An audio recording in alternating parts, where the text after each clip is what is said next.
Welcome to this Arnold Culliford knitwear tutorial on the felted join. This is part of our Little Lessons in Intarsia series to accompany the Modern Daily Knitting Field Guide No. 16, Painterly. The field guide is packed with beautiful designs by the master of colour work, Kaffe Fassett, and I'm going to show you today how to join two ends of your felted tweed yarn so that you don't have to weave in a bajillion ends at the end of the project, certainly not more than you need to. I'm working on the Watercolor Cowl and I have run short of the pale green colour that I'm using in the background. I've not got any more on this length.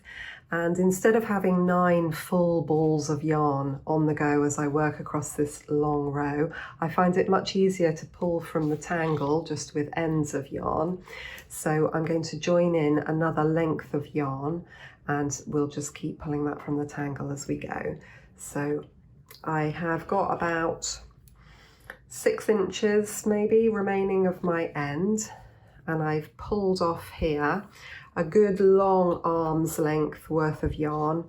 It's a bit like with sewing, you don't want it too long because if it's too long it's just going to tangle even more, but you don't want it so short that you're having to join ends all the time either. So I've pulled off my length of pale green yarn there. And the first job to do is to thin the yarn down. Now felted tweed is made of 2 plies of yarn, which means there's 2 strands twisted together. Let's bring that up a little closer. It's 2 strands twisted together and you can pull them apart. And we're going to strip back 1 inch or 2 of one of those plies. So I've just pulled off an end and left the yarn thinner at that end. And I'm going to do the same on the piece of yarn attached to my knitting. So just pulling apart the 2 plies and pulling off one of them.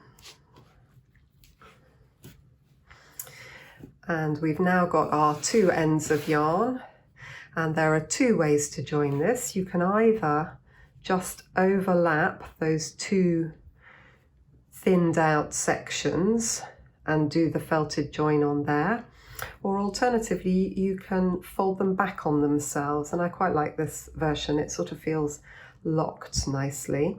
So at the point at which you've thinned them, if you cross your 2 ends, lay one over the other to form a cross, and then bend them over each other so that they are interlocking. So we've got the 2 ends there and they're interlocking. And then you need some water. So I've just got a glass of water here. I'm going to make my hands nice and wet. And lay the join across the palm of your hand and just rub it. Keep an eye on it to make sure that the ends are staying properly overlapped. And just keep rubbing until your ends, add a bit more water if you need, until your ends are nicely felted together.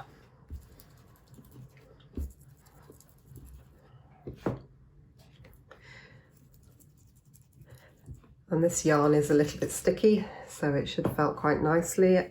And as you're working, you'll be working a number of stitches that have that joined section, and so they really aren't going to pull apart. And the beauty of this is, of course, that it means you don't have a single end to weave in where you've just added more yarn. Obviously there's a few to weave in here, and I'm going to show you how to do that in one of my other videos in this series, so do check the links in the comments. But that join is now nice and secure. I can give it a little tug and it doesn't go anywhere. And now we've got plenty of yarn to keep working with along this row. I do hope you found it useful to see how to work a felted join. And if you'd like to find out more about our techniques and books and yarn, do click the link up top here to head over to our website. And you can subscribe to our YouTube channel with the round button at the bottom. Thanks ever so much for watching. I hope you'll enjoy some more of our tutorials in the future. Bye bye.